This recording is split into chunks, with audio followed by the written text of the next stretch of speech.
So hello दोस्तों, welcome to my channel. ये आपका 2025 जेईई मेंस का क्वेश्चन है जो कि प्रोबेबिलिटी और कॉम्प्लेक्स नंबर के ऊपर बेस्ड है। क्वेश्चन क्या पूछा है? क्वेश्चन बोला है कि दो नंबर, एक नंबर K1 है, एक नंबर K2 है। ये दो नंबर हम सिलेक्ट करेंगे, रेंडमली चूज करेंगे। कहां से? नेचुरल नंबर से।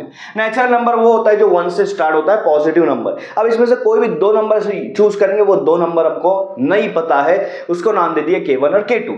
लेकिन यहां पर क्या बोला है?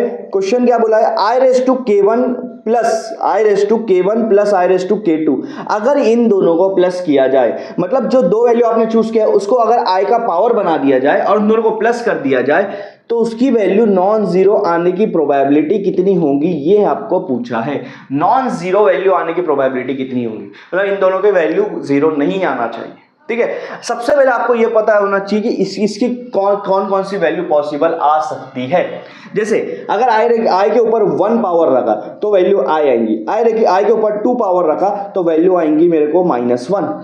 आई के ऊपर 3 पावर रखा तो वैल्यू इधर बनाए तो वैल्यू मेरे पास आएंगी -i, और I⁻4 रखा तो वैल्यू आएंगी 1। ये 4 पॉसिबल वैल्यू है जब भी आई के ऊपर कोई भी पावर आता है।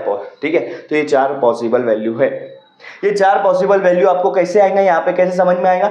I⁻5, अगर I⁻5 रखूंगा वापस से ये वैल्यू आएंगी। 6 रखूंगा वापस से वैल्यू, 7 रखूंगा वापस से ये वैल्यू, 8 रखूंगा वापस से ये वैल्यू। तो 4 के बाद वो रिपीट होते रहती है, तो यही उसकी पॉसिबल 4 वैल्यू है। तो I⁻K1 की 4 ये पॉसिबल वैल्यू है, और I⁻K2 की उसकी भी 4 ये पॉसिबल वैल्यू होंगी। अब आप समझो, मेरा अगर पहली वैल्यू आई और दूसरी I⁻K2 की भी आई, तो इन दोनों का प्लस होगा, यहाँ पे एक वैल्यू मिलेगी। अगर पहली आई दूसरी -1 आई तो इन दोनों का प्लस होगा, यहाँ पे दूसरी वैल्यू मिलेगी। आई और माइनस आई तो यहाँ तीसरी वैल्यू मिलेंगी। आई और 1 आई तो यहाँ चौथी वैल्यू मिलेगी। मतलब एक आई बाकी 4 वैल्यू के साथ प्लस करेगा तो टोटल 4 वैल्यू मिलेंगी। फिर दूसरे वाला 4 वैल्यू के साथ प्लस करेंगे, उसको भी 4 वैल्यू मिलेगी। कितनी होगी? 8। इसकी 4 मिला दो 12, इसकी 4 मिला दो 16। तो टोटल यहाँ पे प्रोबेबिलिटी कितनी है इसका आंसर आने की? इसका आंसर आने की बोल रहा हूं मैं, इसका आंसर आने की 16 प्रोबेबिलिटी की, मतलब 16 नंबर आ सकता है, 16 आंसर आ सकता है। लेकिन हमको क्वेश्चन में बोला है कि वो आंसर नॉन जीरो ही होना चाहिए, जीरो नहीं होना चाहिए। अब ये 16 में से जीरो कितना है और नॉन जीरो कितना है वो देखना है वैल्यू। अब देखो यहां पर आपको समझ में आएगा, यहां पे आपको समझाता हूं।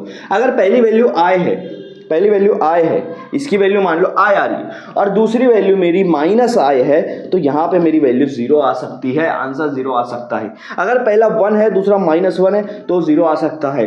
पहला -i है दूसरा +i तो 0 आ सकता है, और पहला -1 है दूसरा +1 है तो 0 आ सकता है। टोटल 4 पॉसिबिलिटी है आंसर 0 आने की। तो टोटल वैल्यू कितनी आई है? टोटल इसकी वैल्यू कितनी आ सकती है?